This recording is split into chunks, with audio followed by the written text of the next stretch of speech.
Okay, तो discuss कर रहे थे हम लोग advent of Europeans in India. और advent of Europeans in India के अंदर बहुत सारी चीज़ें हम लोग कल देख चुके थे। आज थोड़ा सा आगे मूव करते हैं उस टॉपिक से। कल का कुछ करेक्शन कर लीजिए। जो हम लोग टॉपिक में एक फैक्ट में कंफ्यूज थे ना, बार्थोलोमो डियास वाला, एक्चुअल में वो डेट 1488 है। ठीक है, 1488 के अंदर बार्थोलोमो डियास ने पहली बार एंट्री की थी। ठीक है, हाँ। तो यहाँ पे हम लोग बेसिकली एडवेंट ऑफ यूरोपियंस का जो टॉपिक है वो कल स्टार्ट किए थे। बहुत बेसिक सी चीज़ें देखी थी।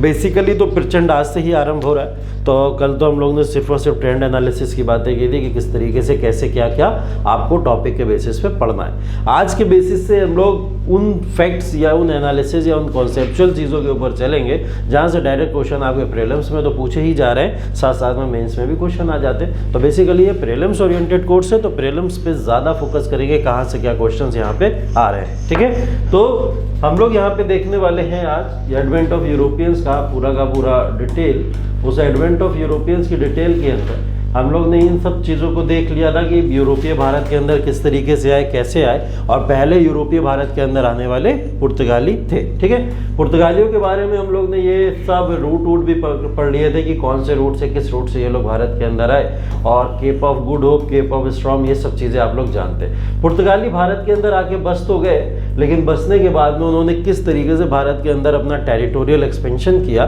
किस तरीके से उन्होंने अपनी बाउंड्रीज को भारत के अंदर बढ़ाया, आज का बेसिक टॉपिक यही है। और सिर्फ पुर्तगाली नहीं, हमें आज और यूरोपियंस के बारे में भी पढ़ना है, उन शक्तियों के बारे में पढ़ना है जो दूसरी शक्तियां भी यूरोपीय भारत के अंदर आई थी। ठीक है, तो एडवेंट ऑफ यूरोपियंस के अंदर जो पुर्तगाली भारत के तक पहुंच गए थे और भारत में कैलिकट तक पहुंचने के बाद में किस तरीके से वास्को डी गामा ने इन सारे के सारे रूट्स के बाद में इंडिया के ऊपर अपना जो कैप्चरिंग स्टार्ट की थी, उस कैप्चरिंग का कुछ इतिहास आज के समय में हमको पढ़ना है। ठीक है, तो इस कैप्चरिंग का इतिहास शुरू होता है बेसिकली 1498 के अंदर से।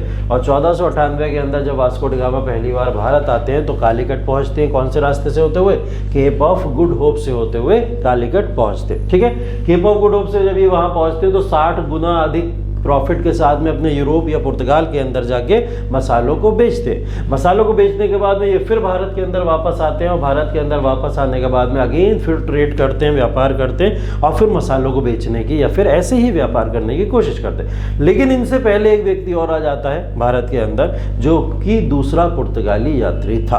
पहला पुर्तगाली यात्री हमने पढ़ा वास्को डी गामा, लेकिन वास्को डी गामा जब वापस जाते हैं तुरंत ही एक और पुर्तगाली यात्री आ जाता है यहाँ पे, जिसका क्या नाम है? Alvarez Cabral. ठीक है, एल्वारेज कैब्रल जो हैं ये दूसरे पुर्तगाली यात्री हैं जिनके बारे में क्वेश्चन कहीं कहीं पूछे जाते हैं कि पहले तो सबको याद रहते हैं कि वास्को डी गामा है, लेकिन एल्वारेज कैब्रल के बारे में क्वेश्चन पूछ लिया जाता है। दूसरा पुर्तगाली यात्री जो वास्को डी गामा के बाद में भारत का वो जो ट्रेड के लिए आया था, या जिसने भारत के रूट को यहाँ पर आने के बाद में अपनी यात्रा करने के बाद में यहाँ पे व्यापार शुरू किया था। तो बेसिकली क्या नाम है इनका?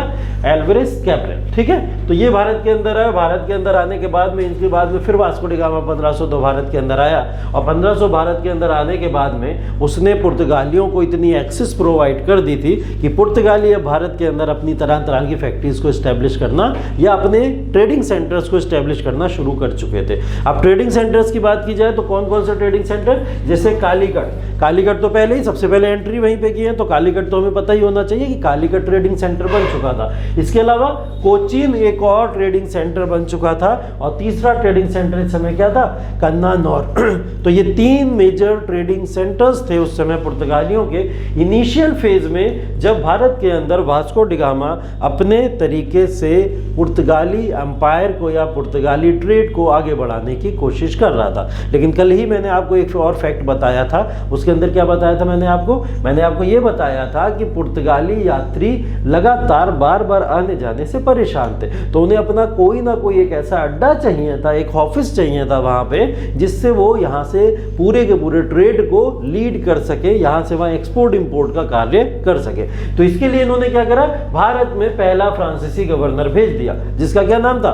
अल्मीडा, जिसको फ्रांसिस डी अल्मीडा के नाम से भी जाना जाता है। फ्रांसिस डी अल्मीडा पहला जो आपका पुर्तगाली गवर्नर या वाइसराय भी जिसको हम लोग कहते हैं, ये भारत के अंदर कब आया? 1505 के अंदर भारत के अंदर आया और 1505 से लेकर 1509 ईस्वी तक इसने भारत के अंदर स्टे किया है। ठीक है, तो हमें क्या याद रखना है? 1505 में पहला पुर्तगाली वाइसराय या गवर्नर भारत के अंदर आया था, जिसने कब तक ट्रेड किया यहाँ पर, लीड किया कब तक? 1509 तक यहाँ पर लीड किया। तो 5 से लेकर 9 तक का समय काल पूरा का पूरा किसका है? Francis de Almeida. Almeida Bharat के अंदर क्यों पॉपुलर है? अल्मीडा भारत के अंदर पॉपुलर है ब्लू वाटर पॉलिसी के लिए। क्यों पॉपुलर है? ब्लू वाटर पॉलिसी के लिए। अब ब्लू वाटर पॉलिसी क्या है? इसको बोला जाता है शांत जल की नीति। शांत जल की नीति। आपको यह पता है कि भारत के अंदर यूरोपीय जो आए वो कहां से आए? यूरोपीय जो भारत के अंदर आए वो आए हैं ये पूरे के पूरे यूरोपियन रीजन को क्रॉस करते हुए। अब इस पूरे के पूरे यूरोपियन रीजन में ना आप यहां से यहां तक ना आप आने का उनके पीछे कारण क्या था? अरेबिया के अंदर और इस पूरे इलाके के अंदर कौन रूल कर रहा था? ऑटोमन एम्पायर रूल कर रहा था। और ऑटोमन एम्पायर को रूल करना, उनको हटाना, यही मकसद बन गया था पुर्तगालियों का, क्योंकि वो बार बार तो यहां से नहीं आ सकते ना। कितना लंबा ट्रेड रूट है, कैसे कवर करेंगे बार बार? तो उन्होंने क्या बोला कि हम इतने लंबे ट्रेड रूट को नहीं कवर करेंगे, कोशिश क्या करें? हम इस रूट को किसी भी तरीके से अपने लिए ओपन करा लें। यही कोशिश कौन करता रहा? अभी अल्मीडा करता रहा। कौन सी नीति अपनाई? शांत जल की नीति अपनाई, ब्लू वाटर पॉलिसी। उसका सीधा का सीधा मकसद क्या होता है? ब्लू वाटर पॉलिसी का मकसद होता है कि अपने ट्रेडिंग रूट में समुद्री रास्ते को जोड़ लेना और समुद्री रास्ते से भारत के व्यापार को बढ़ावा देना। तो भारत के व्यापार में बढ़ावा देने के लिए योगदान अगर समुद्री रास्ते में किसी को दिया जाता है तो इसकी शुरुआत किसने की? अल्मीडा ने भारत के अंदर इसकी शुरुआत की। 1505 से लेकर 9 तक ये भारत के अंदर गवर्नर रहे। इनके बाद में बोला जाता है कि 1509 में अल्फांसो डी अल्बुकर्क आए। कौन आए? Alfonso de Albuquerque. ठीक है, ये अल्फांसो है, अफोंसो नहीं है। क्या है? अल्फांसो है। अल्फांसो डी अल्बुकर्क यहाँ पर दूसरे वाइसराय या गवर्नर बन के आए। अल्फांसो डी अल्बुकर्क क्यों पॉपुलर है? अल्फांसो डी अल्बुकर्क भारत के अंदर रियल फर्स्ट गवर्नर या वाइसराय के नाम से जाने जाते हैं। इनको बोला जाता है वास्तविक गवर्नर या वास्तविक वाइसराय ऑफ इंडिया। वास्तविक क्यों बोला जाता है? क्योंकि पहले वाले गवर्नर सिर्फ और सिर्फ शांत जल की नीति के ऊपर कार्य करते रहे। उन्होंने भारत के अंदर ना तो अपने व्यापारिक क्षेत्रों को बढ़ाने की कोशिश करी और ना ही किसी तरीके के कोई ट्रेड रूट को डेवलप करने की कोशिश करी। ये वो कार्य आके कौन करता है? अल्फांसो डी अल्बुकर्क करते हैं। और जब ये भारत के अंदर आते हैं तो आते ही सबसे बड़ा और महत्वपूर्ण कार्य क्या करते हैं? 1510 के अंदर जो हम लोग कल बात कर रहे थे, बीजापुर के शासक से गोवा को छीन लेते हैं ये। ठीक है, तो 1510 में बीजापुर के शासकों से गोवा को किसने छीना? अल्फांसो डी अल्बुकर्क ने छीना था। और इस समय 1510 के अंदर अगर आपसे एक क्वेश्चन पूछ लिया जाए कि भारत में दिल्ली सल्तनत का राजा कौन था, तो कौन था इस समय राजा? सिकंदर लोदी इस समय भारत के ऊपर रूल किया करता था।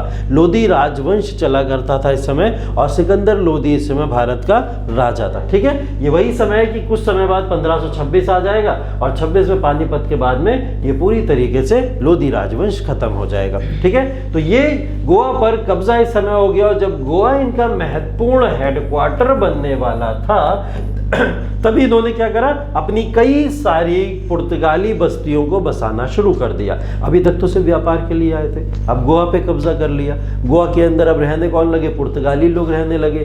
गोवा से धीरे धीरे दमन दीव की तरफ बढ़े। अब इन्होंने क्या करा? ट्रेडिंग सेंटर पे नहीं लिमिटेड रह गए, अब इन्होंने अपनी बस्तियां बसाना शुरू कर दी। बस्तियों का मतलब क्या होता है? लोग आके वहां पे रहना शुरू कर देते, लोग आके वहां पे रुकना शुरू कर देते, बसना शुरू कर देते। तो पुर्तगाली अब वहां पे आके बसना शुरू कर दिए। ये वो समय था जब गोवा पर कब्जा करने के बाद में अल्बुकर्क के द्वारा इन तमाम चीजों को आगे बढ़ाया गया। पुर्तगालियों ने फारस की खाड़ी में, अब ये देखिए कौन से रूट से लेकर कौन से रूट तक इन्होंने अपना एम्पायर या प्रभुत्व जमाया था।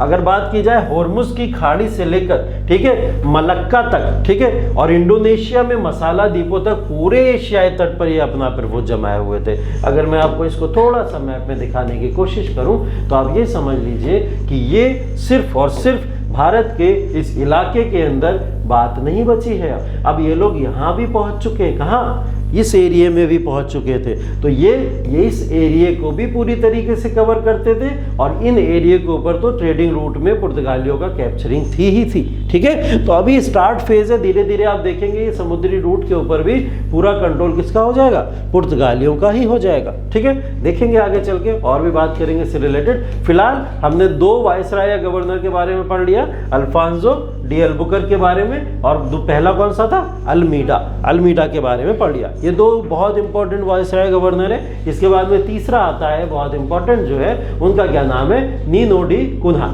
ठीक है, नीनो डी कुन्हा जो है बेसिकली 1530 के अंदर द्वीप है वो बेसिकली आइलैंड है, उस आइलैंड पे कब्जा करने के लिए जाने जाते हैं।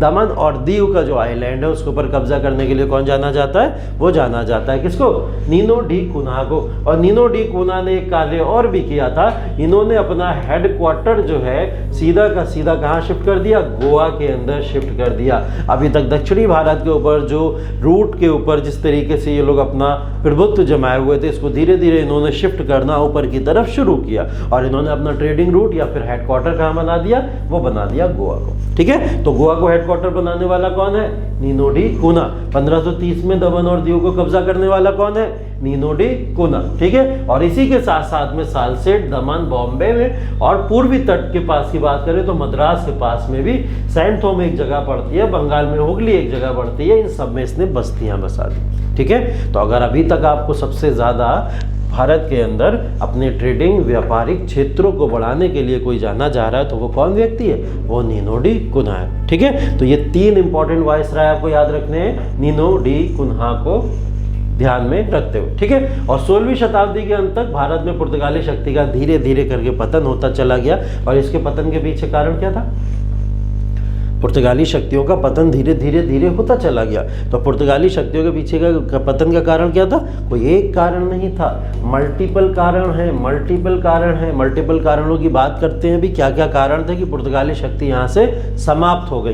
पुर्तगाली शक्तियाँ यहाँ भारत के अंदर अगर समाप्त हो रही हैं तो समाप्त होने के पीछे कोई एक कारण जिम्मेदार नहीं है, कई सारे कारण हैं। और इन कारणों को कैसे पूछ लेता है, पीटी के अंदर दे देता है क्वेश्चन कि पुर्तगाली शक्तियों के बारे में निम्नलिखित में से कौन सा कथन सत्य है, और इन 4 कथन में से दे देगा कि ये बताइए कि पुर्तगाली शक्ति इस वजह से समाप्त हो गई, इस वजह से समाप्त हो गई, इस वजह से समाप्त हो गई, और उसमें से ओनली 1, ओनली 2, ओनली 3 आपको बताना रहेगा। ठीक है, तो अब आपको पता होना चाहिए ना कि पुर्तगाली शक्ति क्यों समाप्त हो गई, ये भी पता होना चाहिए पुर्तगालियों का योगदान भारत के अंदर क्या क्या रहा। ठीक है, फिलहाल इन्होंने क्या करा, 1498 के अंदर भारत आए थे, ये हमने देखा, और 1498 से लेकर अगर बात करें हम लोग 1598 नहीं 1600 मान लो 1600 ईस्वी तक इन्होंने पूरे के पूरे ट्रेडिंग रूट जो ओशियन का था, जो सी का था, जो सागर थे, महासागर थे, उन सबके ऊपर अपना कंट्रोल एस्टेब्लिश कर लिया था। इन्होंने किसको हटवा दिया, वहां से जो ऑटोमन एम्पायर का ट्रेडिंग रूट जो वो पूरे समुद्री इलाकों में अपना कंट्रोल किए हुए थे,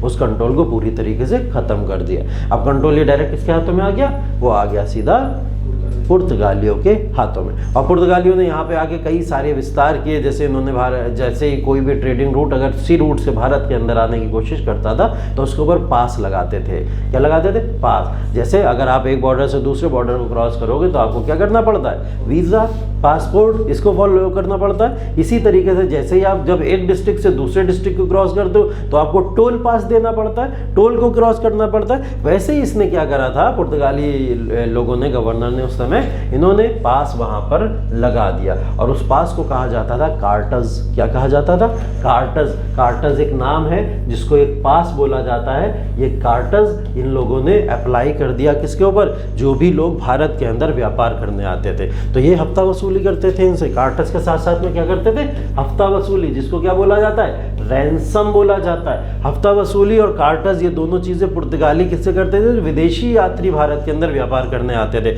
तो इससे एक बात निश्चित हो जाती है क्या, कि भारत के अंदर पुर्तगाली यात्री सी रूट्स के ऊपर अपना कंट्रोल अच्छा रखा करते थे। ठीक है, इससे ये बात क्लियर हो जाती है। तो कार्टज रैंसम के बाद में चले आए अगर हम लोग थोड़ा सा आगे, तो देखते हैं भारत के अंदर पुर्तगालियों का क्या क्या योगदान था। जैसे कल छोटी मोटी बातें भी हो गई थी, जिसमें तंबाकू की खेती की बात मैंने की थी। तंबाकू की खेती, तंबाकू भारत के अंदर या हमको देने वाले हैं कौन, ये पुर्तगाली ही लोग हैं। पुर्तगाली ही के द्वारा तंबाकू की खेती वगैरह दी गई थी। बात की जाए गोवा के अंदर पहली प्रिंटिंग प्रेस अगर आई तो किसके द्वारा लाई गई? पुर्तगालियों के द्वारा। प्रिंटिंग प्रेस अंग्रेजों के द्वारा भारत में नहीं लाई गई, किसके द्वारा? पुर्तगालियों के द्वारा सर्वप्रथम यहाँ पे प्रिंटिंग प्रेस को लाया गया। तो प्रिंटिंग प्रेस के बेसिस पे ध्यान रखना है। द इंडियन मेडिसिनल प्लांट्स पहला वैज्ञानिक कार्य था। इससे पहले कोई वैज्ञानिक कार्य भारत के अंदर देखने को नहीं मिलते हैं। कई सारी किताबों के अंदर अलग अलग तरीके से रिलीजियस बेसिस पे कार्य देखने को मिलते थे, लेकिन कोई ऐसा साइंटिफिक वर्क देखने को नहीं मिला जिससे कोई रिसर्च बोलो या किसी भी ऐसी तरीके की चीज बोलो। ऐसा पहली प्रैक्टिकल रिसर्च वर्क देखने को मिला किसके फॉर्म में? द इंडियन मेडिसिनल प्लांट्स के फॉर्म में। किसके काल में? ये पूरी तरीके से पुर्तगालियों के काल में ही देखने को मिला था। गोवा के अंदर ये कार्य हुआ था, क्योंकि गोवा ही इनका ट्रेडिंग रूट था, तो ज्यादातर कार्य क्या कहाँ होते थे? गोवा के अंदर होते थे। ठीक है, अब मैंने बोला पतन के कारण कोई एक नहीं है। इतनी शक्तिशाली जो पावर है पुर्तगाली भारत के अंदर आए, और 1498 से लेकर अप्रोक्स अगर मैं बात करूं, अप्रोक्स बात करूं, तो इन्होंने 1668 तक, 1668 अप्रोक्स मान लो, क्योंकि 68 के आसपास की कहानी है, बताएंगे आपको। 1668 तक भारत के अंदर ये अपना साम्राज्य विस्तार करके रहे। ठीक है, और अगर हम लोग और आगे चले आए तो आज़ादी के बाद तक इन्होंने गोवा के ऊपर अपनी कैप्चरिंग जमा के रखी हुई। गोवा नहीं छोड़ा है 1960s के दौर तक। भारत आज़ाद हो गया, गोवा तब भी आज़ाद नहीं हुआ। क्यों नहीं आज़ाद हुआ? क्योंकि उसको कैप्चर करके पुर्तगालियों ने रखा। तो इतनी शक्तिशाली शक्तियाँ ऐसे कैसे पूरी तरीके से डिक्लाइन हो गई, उसके पीछे कोई एक कारण जिम्मेदार नहीं हो सकता। कई सारे कारण थे। पहला कारण तो यही था कि अल-बुकरक के बाद में जितने भी उत्तराधिकारी आए इसके, जो भी गवर्नर वायसराय आए, वो कैसे थे? वीक थे, इनकम्पिटेंट थे। तो कभी भी किसी की भी चीज़ का डिक्लाइनेशन होता है, चाहे मुगलों के डिक्लाइनेशन की बात करो, चाहे मराठा के डिक्लाइनेशन की बात करो, या फिर डिक्लाइनेशन आप ये बात करो कि भारत के अंदर कोई भी शक्ति डिक्लाइन हो रही है अगर, तो उसके पीछे सबसे प्रथम कारण ही क्या होता है? उत्तराधिकारी का जो कमज़ोर होना होता है, वही उसका सर्वप्रथम कारण होता है। तो इसमें भी उत्तराधिकारी कमज़ोर थे, इस वजह से ये ऐसा हुआ। पुर्तगाली धार्मिक मामलों में असहिष्णु थे और कट्टर थे। धार्मिक मामलों में काफ़ी कट्टर लोग थे ये, मतलब क्रिश्चियनिटी को इन्होंने इतना प्रमोट किया, और प्रमोट करने के अलावा लोगों के साथ में अगर ये क्रिश्चियन है तो दूसरे समुदाय के लोगों को एक्सेप्ट करने से कतराते थे। अपने ही समुदाय को लोगों को आगे बढ़ाने की कोशिश करते थे। तो धार्मिक कट्टरता भारत के अंदर तो नहीं चल सकती, क्योंकि भारत के अंदर तो हम लोग देखते हैं कि एक सेकुलर नेशन है, शुरू से ही हमेशा से चला आया, और धार्मिक कट्टरता अगर दिखाने की कोशिश की जाती है तो वो सत्ता ही खत्म हो जाती है। ठीक है, तो ये यहाँ पे एक कारण तो ये भी हो गया कि असहिष्णु और कट्टर लोग थे, इस वजह से इन लोगों की आगे दाल नहीं गल पाई। ठीक है, आगे और देखेंगे अगर हम लोग तीसरे कारण की तरफ जाएंगे, तो अपने प्रशासन को ये आगे बढ़ाने के लिए या फिर ऐसी तमाम चीज़ों को करने के लिए किसी ना किसी चीज़ में लगातार उलझे रहे। जैसे अरेबिक पावर्स के साथ में सी रूट्स पे भी उलझे रहे लगातार, कुछ समय तक ऑटोमन के साथ में ये उलझे रहे, और ऐसे ही करके आगे चल के जब यहाँ पे दूसरी शक्ति कौन आई थी? डच। ठीक है, तो ये डचों के साथ में कुछ उलझ गए, फिर उसके बाद में इंग्लिश है, इंग्लिश के साथ में, तो ये एक एक करके किसी ना किसी के साथ में टसल में पड़ते चले गए, जिससे इनका डिक्लाइनेशन देखने को मिलता है। ठीक है, अगला कारण यही बताया जा रहा है कि धीरे धीरे क्या हुआ कि जिस तरीके से भारत के अंदर दूसरी शक्तियां बढ़ती चली गई, उन शक्तियों के बढ़ने के बाद में भी इनका प्रभुत्व कमजोर हुआ, क्योंकि वो शक्तियां नई नई शक्तियां आई थी, पावरफुल शक्तियां आई थी, उनके सामने पुर्तगाली लोग नहीं टिक सके। ठीक है, खास करके फ्रांसीसी और अंग्रेजों की अगर हम लोग बात करें, उनके सामने पुर्तगाली देखने को नहीं मिलते। ठीक है, तो ये कुछ चीजें हैं या बहुत सारे कारण हैं जिसकी वजह से ये हुआ। एक तो कारण आप मुगल सत्ता ही समझ सकते हो कि ये अपने विस्तार के लिए किससे भिड़ गए? इस समय मुगल सत्ता से भिड़ गए, और इस समय मुगल सत्ता से भिड़ना बिल्कुल भी आपके पक्ष में नहीं होता, क्योंकि ये वो समय था जिस समय में एक लंबे दौर का शासन करके अकबर यहाँ से गया था। पर लगभग 50 सालों का शासन अकबर ने भारत के अंदर किया था, और भारत के बच्चे बच्चे की ज़बान पे अकबर का नाम हुआ करता था। तो अगर कोई अकबर के खिलाफ या मुगलों के खिलाफ कुछ बोला करता था तो उसको भारत के अंदर ऐसा ही कुछ झेलना पड़ता था जैसा कुछ पुर्तगालियों को यहाँ झेलना पड़ा। तो इनका एक अलगाव हो गया समाज के साथ में, क्योंकि मुगलों से डायरेक्ट जाके भिड़ गए थे। ठीक है, अकबर के बाद में इसी समय में जहांगीर, और जहांगीर के बाद में यहाँ पे जैसे शाहजहां आता है। तो इन सब का जो दौर है, इस दौर के अंदर पुर्तगाली भारत में पनप तो रहे थे, लेकिन इनसे ही भिड़ने के बाद में इनकी शक्तियों का धीरे धीरे डिक्लाइनेशन हो गया। ठीक है, तो ये तमाम कारण थे जिसकी वजह से पुर्तगाली भारत के अंदर धीरे धीरे खत्म हो गए। ठीक है, भारत में डच डचों की अगर बात की जाए तो मैंने आपको कल बताया था भारत के अंदर डच, और भारत में डचों की एंट्री कब होती है? 1602 एडी के अंदर। और 1602 एडी में जब डचों की भारत के अंदर एंट्री होती है, क्या इस समय और कोई शक्ति पुर्तगालियों के अलावा थी? नहीं थे। पुर्तगाली एकमात्र शक्ति थे। तो पुर्तगाली डचों के साथ में यहाँ पावर कंट्रोल के अंदर एक दूसरे के साथ में भिड़ते हैं आगे, ठीक है। तो उसकी बात अभी देख लेते हैं क्या होता है। डच आते हैं भारत के अंदर। डचों से रिलेटेड देखो बहुत इंपॉर्टेंट फैक्ट आपको ध्यान नहीं रखने, हमें सिर्फ कुछ चीजें ध्यान रखनी है। उन कुछ चीजों का पार्ट ये है, फैक्ट्रीज इन इंडिया, मतलब डचों ने अपनी भारत के अंदर कहाँ कहाँ फैक्ट्रीज लगाई।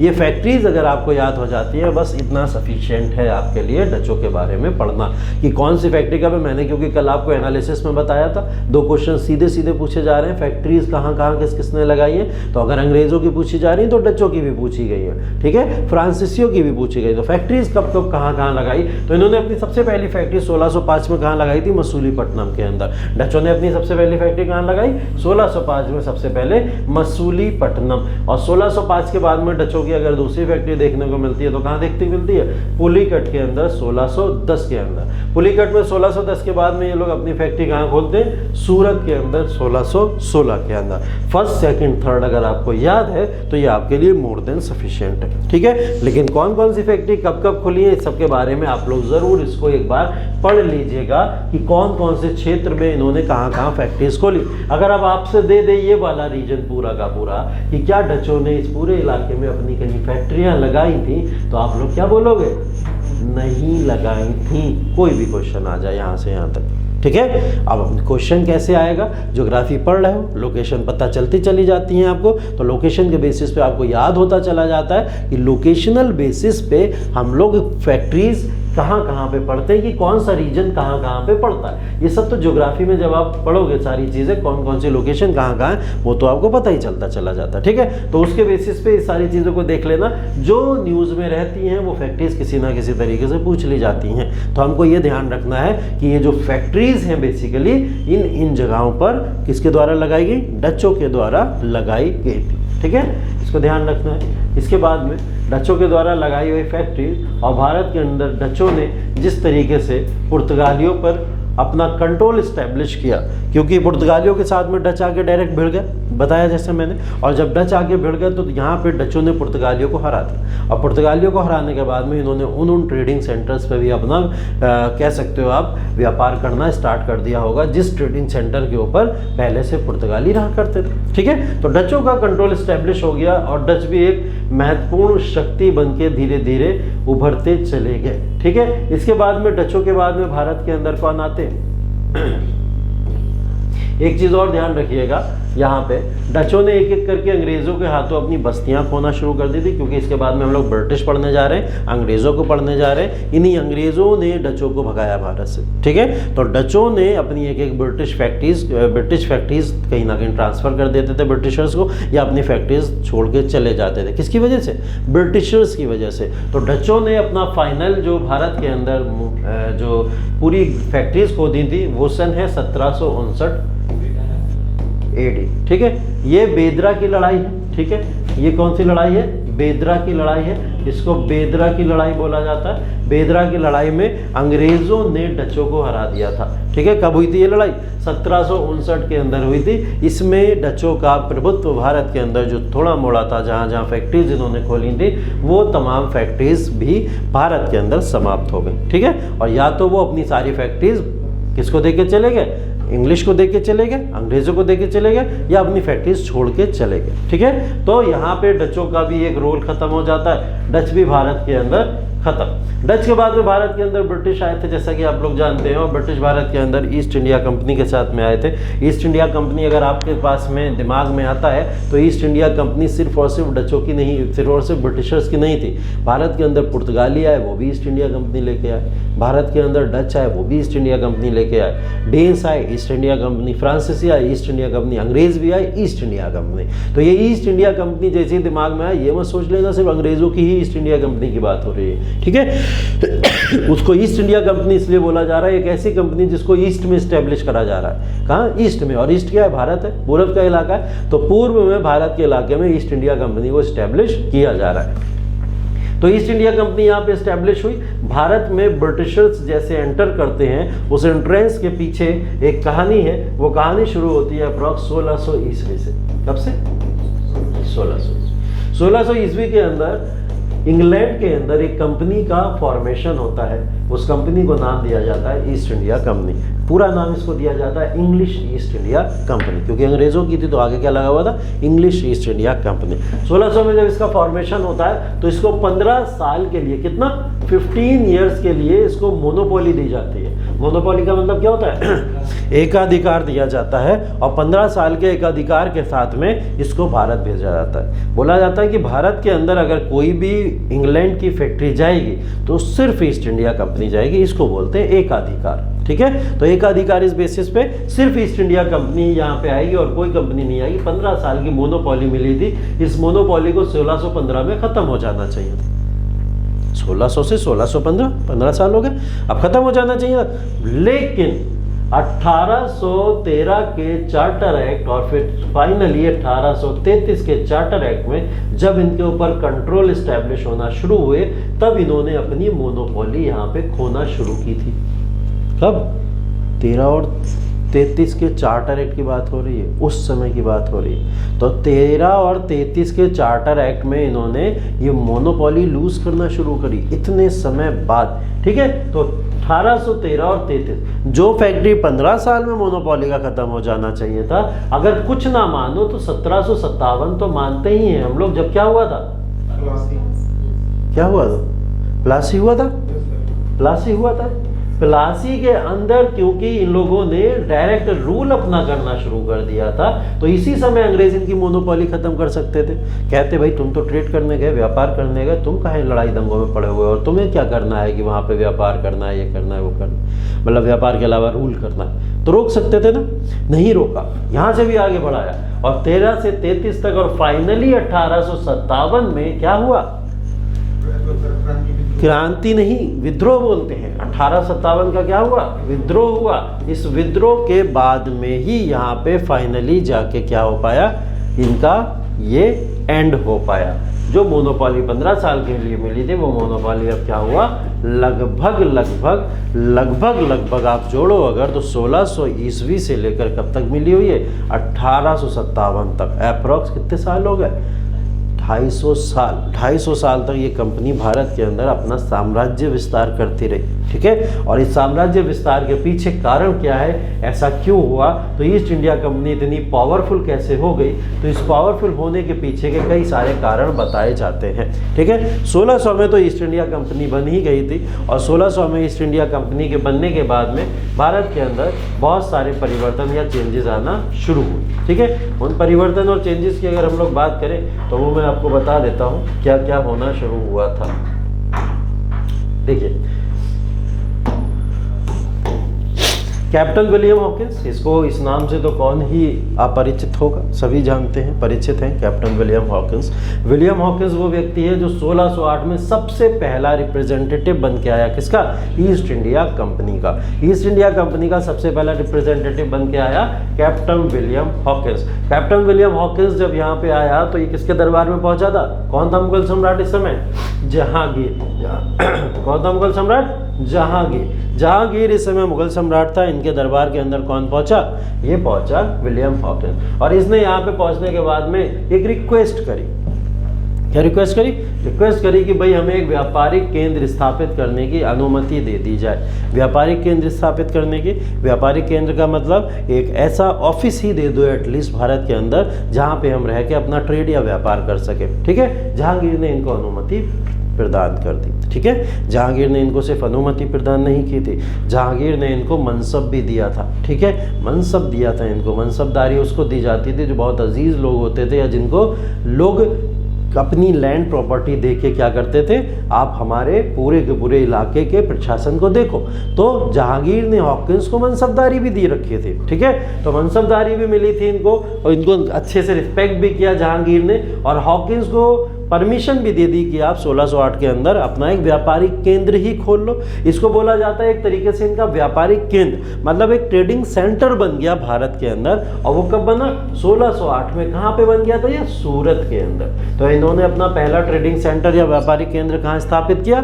सूरत के अंदर। आते हैं अभी, उस पर भी आते हैं। 1608 के अंदर पहला व्यापारिक केंद्र इन्होंने शुरू किया, जिसको सिर्फ और सिर्फ एक ऑफिस बोला जाता था। क्या बोला जाता था? सिर्फ एक ऑफिस बनाने की अनुमति इनको प्रदान हो गई थी। उसके बाद में पुर्तगालियों के दबाव के कारण सम्राट ने इसे अस्वीकार जरूर कर दिया था, लेकिन बाद में धीरे धीरे करके इनको परमिशन मिल गई कि चलो अब आगे चल के तुम फैक्ट्री भी खोल सकते हो। यहाँ पे अस्वीकार क्या किया गया था? इन्होंने डिमांड की थी कि भाई हमें एक फैक्ट्री भी खोलने की अनुमति दे दी जाए, लेकिन जहांगीर बोला फैक्ट्री तो नहीं खोलने दूंगा, ऑफिस खोलना है खोल सकते हो। तो इसने अलाउ कर दिया कि ऑफिस खोल लो। 1608 में एक ऑफिस खोल लिया गया, जहाँ जो सूरत के अंदर था। ठीक है, एक अनुमति और मिल गई 1611 के अंदर। ये सूरत के अंदर तो नहीं, लेकिन मसूलीपट्टनम में अपनी एक फैक्ट्री खोल देते हैं। कहां? मसूलीपट्टनम में। मसूलीपट्टनम कहां पड़ता है? आंध्र प्रदेश के अंदर। आंध्र प्रदेश के अंदर मसूलीपट्टनम में ये लोग अपनी फैक्ट्री खोल देते हैं, और ये पहली फैक्ट्री होती है जो ईस्ट इंडिया कंपनी के द्वारा भारत के अंदर खोली गई थी या स्थापित की गई थी। लेकिन ध्यान रखने योग्य बात यह है कि मसूलीपट्टनम में खोली गई फैक्ट्री सिर्फ और सिर्फ एक टेम्परेरी फैक्ट्री थी। कैसी थी? टेम्परेरी, मतलब अस्थायी फैक्ट्री थी। इसको परमानेंट नहीं बोला जाएगा, सिर्फ अस्थायी है, कभी भी यहाँ से हट सकती है। सिर्फ अनऑफिशियली तौर पर कह सकते हो आप। इसको स्थापित करना ही था तो चलो यहीं स्थापित कर दिया जाए, इस तरीके से इसको स्थापित कर दिया गया। ठीक है, तो क्या हुआ बाद में? धीरे धीरे मसूलीपट्टनम में ये स्थापित करी गई। बाद में इनको परमिशन मिली धीरे धीरे। 1612 में ये परमिशन मिलने के बाद में इन्होंने अगला ही ट्रेडिंग सेंटर अपना 1613 में ओपन कर दिया। 1613 में, 1608 में सूरत के अंदर ऑफिस पहले स्थित था, तो इन्होंने क्या करा? इसी ऑफिस को कन्वर्ट किसमें कर दिया? फैक्ट्री के अंदर। और ये फैक्ट्री कब स्टैब्लिश हुई? 1613 में। तो सूरत के अंदर फैक्ट्री इन लोग ने कब लगाई? 1613 के अंदर। और ये फैक्ट्री अब कैसी फैक्ट्री लगी?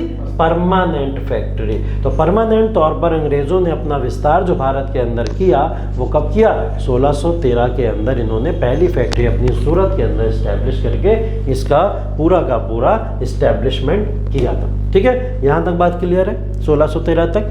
अब धीरे धीरे भारत के अंदर ईस्ट इंडिया कंपनी का विस्तार होने लगा, तो 1615 में एक दूसरा व्यक्ति आया जिसका नाम था sir Thomas Roe. Sir Thomas Roe 1615 में भारत का ट्रैवल करता है। इसको राजा जेम्स प्रथम ने भारत के अंदर भेजा था। किसने भेजा था? राजा जेम्स प्रथम, जो इंग्लैंड के राजा थे उस समय, और इनको यहाँ पे भेजा गया था। और इनको वो शाही फरमान भी लेना था यहाँ से कि भाई हम भारत के अंदर कई सारी फैक्ट्रीज या कारखाने और भी इस्टेब्लिश कैसे करें, किस तरीके से कर सकते हैं, उसका कोई रास्ता हमें दिया जाए। तो ये भी यहाँ पे आए और इन्होंने भारत के अंदर कई सारी ट्रेडिंग सेंटर्स का विस्तार करना शुरू किया। तो ये दो इंपॉर्टेंट नाम है जिसके बेसिस पे यहाँ पे भारत के अंदर अंग्रेजों ने अपनी जगह जगह पे फैक्ट्रीज इस्टेब्लिश करना शुरू कर दी। 1619 में जैसा बोला जाता है कि थॉमस रो के बाद में चेंजेस क्या देखने को मिले? आगरा, अहमदाबाद, बड़ौदा, बरोज, इन्होंने यहाँ पे भी अपने कारखाने स्थापित कर दिए। किसके बाद? थॉमस रो के आने के बाद में। अगर हम लोग बात करें, आपसे पूछा जाए विलियम हॉकिंस के आने के बाद में कौन कौन से कारखाने स्थापित किए गए थे, महत्वपूर्ण कारखाने, तो सूरत का कारखाना हो जाएगा और मसूलीपट्टनम का कारखाना हो जाएगा। लेकिन जब पूछा जाए थॉमस रो के आने के बाद में इंपॉर्टेंट कारखाने कौन से थे जो भारत के अंदर स्टैब्लिश हुए, उसके अंदर आगरा, अहमदाबाद, बड़ौदा और बरोच ये कारखाने यहाँ पर आ जाते हैं। ठीक है, उसके बाद में देखिए 1639 के अंदर फ्रांसिस डे की बात की जाए तो ये भी अंग्रेज़ों के कारखानों को और आगे बढ़ाने के लिए अपना योगदान किसी न किसी तरीके से दे ही देते हैं। तो इन्होंने चंद्रगिरी के राजा से मद्रास का स्थान प्राप्त किया था। अभी एक क्वेश्चन पीछे पूछा गया था आपसे, जो मैंने आपको दिखाया था कि विजयनगर साम्राज्य से लीज के ऊपर किसने लेकर फैक्ट्री अपनी स्टैब्लिश की थी। स्टेटमेंट आया था, हम लोग पिछले क्लास के अंदर देखे थे, तो वो क्वेश्चन इस तरीके से पूछा गया था। तो अब ये क्वेश्चन इस तरीके से नहीं बन सकता क्या कि 1639 में फ्रांसिस डे ने चंद्रगिरी के राजा से मद्रास का स्थान प्राप्त किया और अपने कारखाने के चारों ओर फोर्ट सेंट जॉर्ज नामक एक छोटा किला बनवाया। ठीक है, एक अच्छा फैक्ट है, इंपॉर्टेंट फैक्ट है, पूछा जा सकता है। चंद्रगिरी के राजा है, कौन है? इन्होंने मद्रास का स्थान इनको दिया और मद्रास का स्थान देने के बाद में चारों ओर फोर्ट